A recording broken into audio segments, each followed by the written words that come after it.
inheritance of the Dharma. So the Dharma children inherit their great Dharma, and on the initial verse, in the families of this world, fathers pass on their legacy to the sons. So obviously, what is trying to say here is that much that we have learned the Dharma, we should also pass down to the next generation. So not necessarily to your own children, but also to those to the youth who comes into your life. And I think, for me, here, one of the prayers that I do every morning, much that I pray for my children, but I will also pray for the youth of the world to actually be able to be awakened to the Dharma. So this relationship is a conditioned phenomena, conditioned because of the relationship, and we'll come to a bit more later. The world honored one, which the Buddha passes on the great Dharma to the Dharma children, which include us. So in the case of the unconditioned Dharma, based on the true suchness, so this unconditioned Dharma, which will come again later, this is in emptiness of those phenomena or things and relationship, people, matters, and objects. So in Master's explanation here, that the human realm is very vast with many people. So as we walk in Bodhisattva path, we walk amongst the masses. So as we walk amongst the masses, we will encounter very different views. We will encounter many different afflictions that will come to us. So it's people, human beings are actually very complicated. And even more so, the complication between people, which are the relationship. And so that also explains why that every morning when I share with you my thoughts about the morning's teaching, I always end with a slide on relationships. So the Buddha manifested in the world to help everyone understand principles of people, relationship, matters, and objects. So interposed between people, matters, and objects are relationships. And this is really part of what people are about. And so the Buddha came into the world, meaning he took rebirth in the human realm. And obviously the Buddha had his own family, his own relationship, and he had a father, had a mother, had a wife, and even a child. So, and obviously in the early part of the Buddha's life, when he wanted to search for answers to life, the father, he knew that the father was very powerful and he would send troops to search for him. And so at the time before his enlightenment, and he had to look for a more powerful king. And then that's when he went to, and his relationship with King Bimbimsara. And later on, there's a story behind that. And King Bimbimsara, later on, when Buddha attained enlightenment, he became enlightened himself. I mean, he took on the Buddha's path, not became enlightenment. And he also had several afflictions, and he was later on dethroned by his own son, actually. So that's another story. So basically the point is that there's a lot of complication between the father and the son, and there's even someone who is very powerful, and it's never enough. In father and son relationship, because father have a different aspiration, the son a different aspiration, and so that much that the father would want to pass as much as possible to show the love to the son. Not necessarily the son would accept the same aspiration. And it's the reason why sometimes the father's efforts can backfire. So this is a conditioned phenomena, and this because of relationship, and this is whether it's father and son, with the grandfather, with spouse, and then you extend that to a bigger relationship with colleagues, and so on and so forth. And so all this relationship is important to understand. Complicated. They're complicated because each of us have a different desire. So we are in the desirous realm, right? Of the sixth realm, this is the desires realm that we're in. So in the desires realm, we have different desires, because very, very different people. And so because the different desire arising from different aspiration. So the Buddha Dharma is to actually align us all with aspiration to attain supreme enlightenment. So we align ourselves with the same aspiration. That obviously different some ways that people in different matters will travel on the same path. We do have the same aspiration. Some people may travel slower, some people travel faster, or may have taken different routes to arrive at the same destination. So much of the fire built up the business, and everything that has been created is a conditioned phenomena, because this is based on one's desire to create that. So sometimes the more desire there is, the bigger is the ego, and that will even add a greater dimension to the relationship. So in the conditioned Dharma, people, whether people's feelings to each other, or whether it's on material objects, all these conditioned phenomena can disrupt a relationship.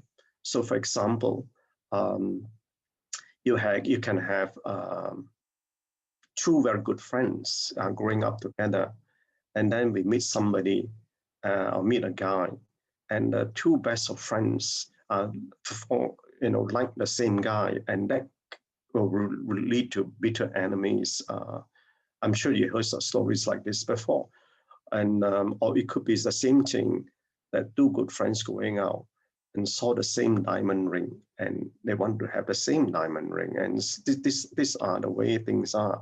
And that's the reason why Master keep teaching us that we should realize the phenomena of without self. And this is where we be mindful of our own practice. So the desire hidden within each of our mind has no shape or form. But when it's unleashed, it turns everything into an entire universe upside down. And that's why wars can happen. And all you need to do these days is to press a button that can wipe out my enemies. But at the same process, we destroy a lot of people, we destroy a lot of things. So the conditioned phenomena disrupt a variety of relationships.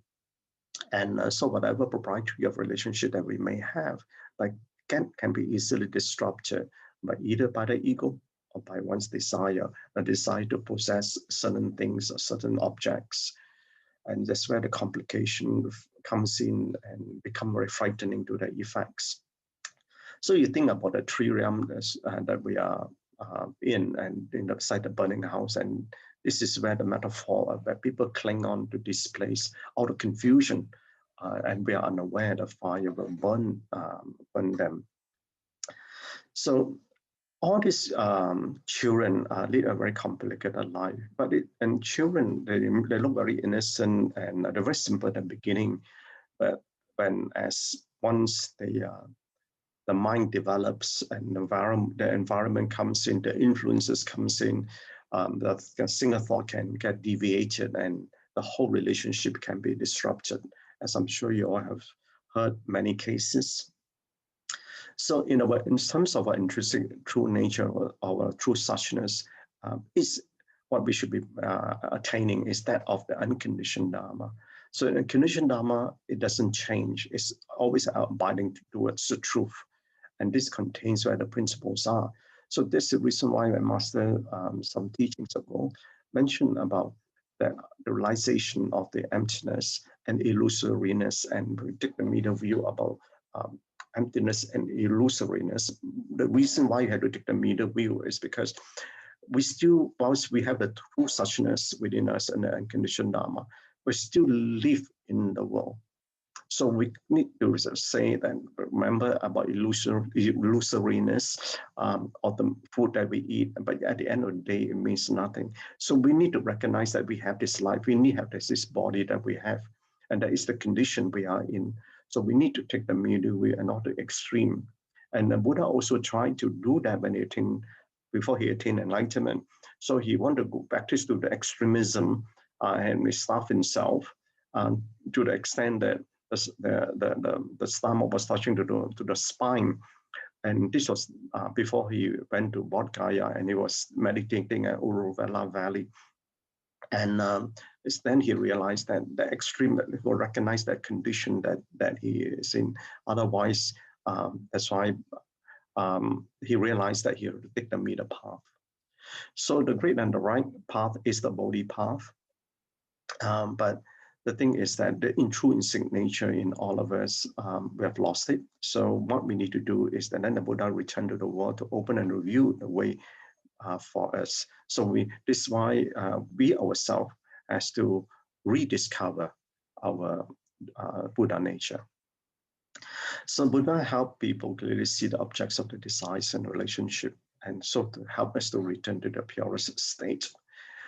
And all these things have been explained obviously in the Dharma, and this is because they say because of the Buddha Dharma children are born of the Buddha's mouth. And what's really why? Because that's a pure nature, and just to awaken the pure nature. And also Buddha's words and Buddha's Dharma is there to awaken the calling of the arising of a Buddha nature. So we are on this Bodhisattva path, and Bodhisattva path means we are here to live our life for the sake of others, right? And so some of the citation, the vows that you undertake, why this life, you're living for the sake of others. So you're here to benefit others. And this is what the whole Bodhisattva practice is. So you've got to be charitable and forgiving. So then Master mentioned about, which already mentioned in previous video recording, is this four all-embracing virtues. And these four embracing virtues of a Bodhisattva that's got to be giving. The loving speech that Sister Moon has mentioned, the beneficial conduct that we should be having. And beneficial conduct means a conduct which is benevolent, and benevolent means it's always all giving, is always for the benefit of others. There's no self-interest in this, it's always the interest of others. And collaborative work. Collaborative work is to help others in a way so that they can lighten their burden.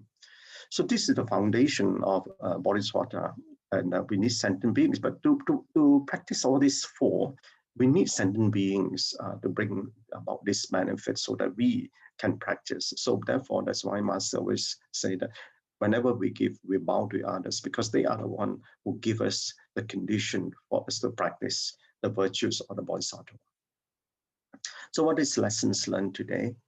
So relationships are complicated, and so we need to be very mindful. So we as practitioners should avoid making our relationship with others complicated, because the world is already complicated. We don't need to add any more complications to the world. So however wonderful the Buddha Dharma is, if people are unwilling to accept it, it is of no use. And therefore, because of this, it depends on karmic conditions, whether one is in a position to accept the Dharma. And that's also the reason why when we share the Dharma, we need to understand the mind of others. So we must be very cautious so that we do not push people away or be angered by the Dharma. And it's important to realize that. And otherwise, we'll get also a karmic rebound on what we do. The Bodhisattva path is a path of giving. And so we need to understand that this is a path of non-self. So in contemplation for today, so when you transform your view, you transform your destiny. Is it not? Because that's all it is, because we are in control of our own destiny. So when you transform your understanding, you transform your view, you transform your destiny. So you're here in this life from the causes of the past and the conditions of the present that manifests. And so when the causes and conditions arise, our life becomings will unfold before us. And as a practitioner, we live the contemplative life, observing what is there to learn from every moment, whatever they may be and wherever you may be. So it doesn't matter, you can't hide from karma. Karma never loses an address. So be the architect of your destiny, and let no people, matter, object to seize your destiny. So this is where the Master mentioned about the emptiness and illusory part of the people, matter, objects. So while you live in the world, you do not let the world live in you. So on relationship, a very short one today as well. Life does not turn bad, but what happens to you? a lot of things will happen to us. Sometimes are very painful and suffering, but they don't impact by what happens to you, but how you respond to it. Okay, Gan En, brothers and sisters, that's all I have today. Thank you. Gan En so much to our wonderful Brother Jin for the great sharing. I think not often we see we don't see Sister Tzu Ching don't join us. I think today is one of the very rare day that she don't join us. I hope she's okay. Okay. Hey, Sister Tzu Ching. Oh, sorry. Because you, I realized